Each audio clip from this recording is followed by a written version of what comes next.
violates the police code of ethics.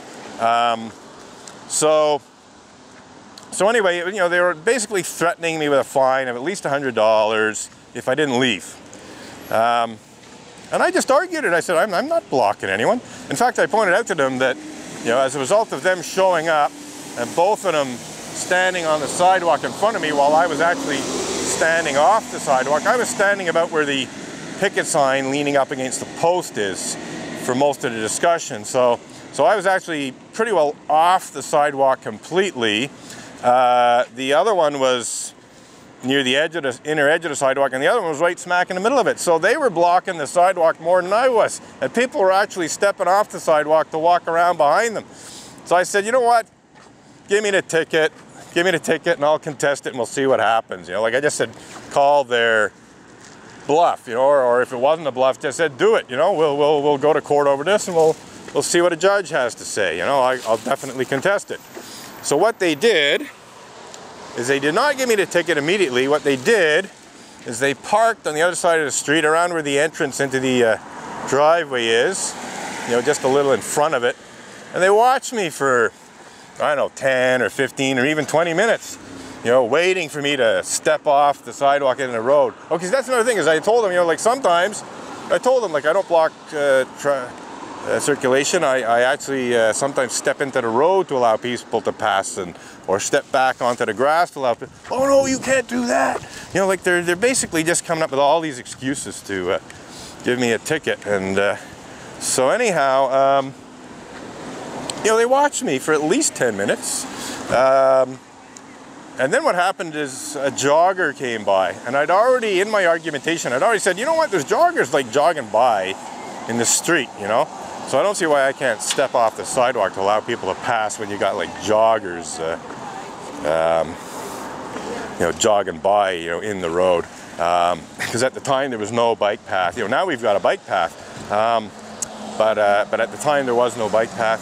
So in the end, you know, the jogger runs by, and so I point at the jogger. I say, hey, you know, give the jogger a ticket. You know, they're right smack in the middle of the road running by. You give them a ticket. And of course, they just left.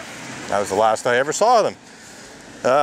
So that's, you know, one example of SPVM police intimidation and harassment that has occurred for years, decades. But I'm happy to report that it seems to have at least temporarily stopped. I think partly as a result of my posting less than flattering videos of the SPVM police interventions in my protest, and various other things, such as asking questions about it at city council meetings, that the SPVM basically got wise to the fact, you know, that basically they were being fed a big line of bullshit by Montreal Unitarians on a regular basis. You know, Unitarians were making false accusations and, you know, calling in numerous reports to the police based on nothing really. So the last time I had an intervention from the SPVM was over a year ago. It was actually May Day of 2016. A couple of police officers came by, and it was more or less the same story. You know, you've got to stop your protest. They even told me that the members of the church were basically once again, you know, conspiring together to bring some kind of criminal charges against me, you know, as part of their efforts to persuade me into ending the protest, not just temporarily, but permanently. You know, they were telling me, oh, there's going to be more criminal charges coming against you soon if you don't stop. That's essentially what they told me, which again is police intimidation and harassment. And I said, bring it, let's go. At one point they said in French, well, actually they said in franglais, they said, on peut upgrader. You know, we can upgrade. We can do more than we're doing. And I said, well, guess what? I can upgrade too. I said, I think I might have said, je peux upgrader moi aussi, you know, in French. just let him know, like, yeah, you can raise the stakes, I can raise them too, you know, you raise your stakes and you'll see where I go. So I haven't seen him since. That was the end of it. And of course that video went up on YouTube. And of course, you know, the general public were not impressed with these police officers. One of them was busy scratching her ass through a chunk of it. So there's all these comments about her scratching her ass, which obviously don't, I'm sure she's not too happy about that. You know, I didn't even notice her scratching her ass when we were having the conversation, to be honest, but it's there in the video and people are commenting about it. And there's been all kinds of comments, you know, on all the other videos of SPVM interventions that don't really reflect very well on the, you know, incompetent police officers. And they're not all incompetent. You know, I've actually had some interventions where the police have been pretty good, they've been polite and they've been professional and they've handled it well and they have not threatened me in a way to, you know, suppress my rights and so on. They've actually acknowledged that everything I'm doing is you know, within my rights. And, you know, when I get a video like that, well, I put that up on YouTube too. Then I say a polite, professional SPVM intervention. If you go search in Google or YouTube's search function, a polite, professional SPVM intervention, you'll find at least 2 videos with that title.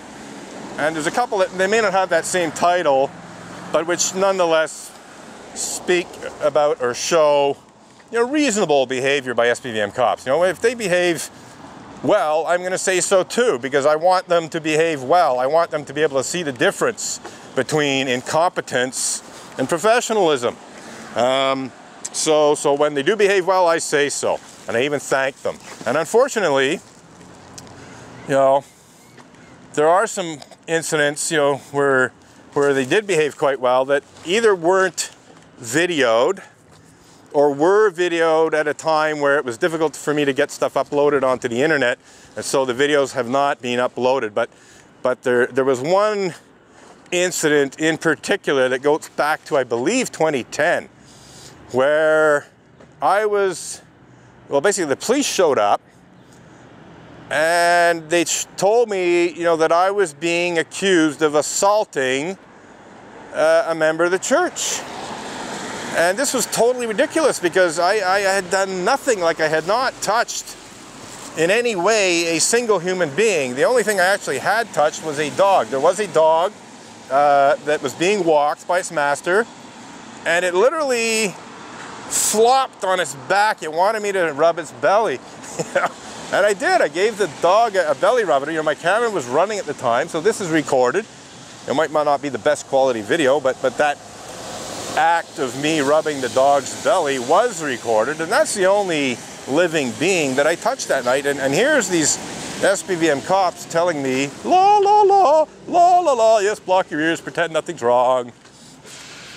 Pretend nothing's wrong, pretend there's nothing wrong with your church, misusing blasphemy law to hide pedophilia and rape. Yes, la la la, la la la, la la la. You're as bad as your minister last week. Unfortunately, I just felt I needed to interject there. This woman and some other women, they go by la la la la la la as if nothing's wrong, you know, totally unconcerned. They don't give a shit about the protest, which is true. They don't give a shit about the protest. They do not care that there are serious problems with their religious community. They do not care that their religious community misuses blasphemy law to hide such despicable crimes as pedophilia and rape. So she just la la la'd me one too many times, and I responded. So I think I'm allowed to do that. I think that's within the you know, Canadian Charter of Rights and Freedoms free speech guarantees. I think if someone la la la's me, that I can say I'm not really impressed with their la la laing. But anyway, getting back to where we were, in terms of SPVM police interventions, there was this incident in 2010 where, and Margot Ellis was involved in it because she was one of the church members interacting with the police. You know, I saw her speaking with the police. Anyway, so I was being accused of assault. I had literally not laid a finger on anyone. I had patted a dog's belly. And here, Unitarians at the Montreal church were calling in a report to the police that I'd assaulted someone. And so I just told my side of the story to the cops. I said, no, I literally didn't touch anyone. I did pat a dog's belly. Oh, by the way, I've been running video, you know, so I mean, you know, if you want, I could show you the video and show that I didn't touch anyone. And the police officer, the main one that I was dealing with, young guy, probably 30-something, very polite, very professional. He heard what I had to say, he listened to me, and he went into the church, he spoke with the church people, and in the end, he did, you know, he did not, you know, charge me with assault. He did nothing. He actually shook my hand, and in hindsight, I believe that the persons responsible for falsely reporting that I'd assaulted someone should have been charged with public mischief. It is a criminal act known as public mischief, or it's a subset of public mischief, to call in a false report to the police. And there's no question, zero question, that somebody at the Unitarian Church of Montreal in 2010, most likely Margot Ellis, did in fact falsely report that I'd assaulted someone. But unfortunately, the police don't like acting on that kind of thing. I think it's very rare to ever see anyone prosecuted for making a false report to the police. I think there should be more such reports to dissuade false reports to the police. You know, you prosecute a few people and maybe even throw them in jail for a few months, you know, or at least give them a hefty fine for making a false report to police. Well, and that's well publicized in newspaper. Well, maybe you'll get less false reports. Maybe you'd have less bullshit to have to deal with. But no, for whatever reason, cops don't, generally speaking, you know, do that. And I actually tried having Margot Ellis charged with public mischief and assault back in 2014, like some years later. She actually assaulted me, and then she had the gall to, or someone else had the gall to call in a report that I'd assaulted a woman in front of church, when in fact the exact opposite had happened. Margot Ellis had assaulted me.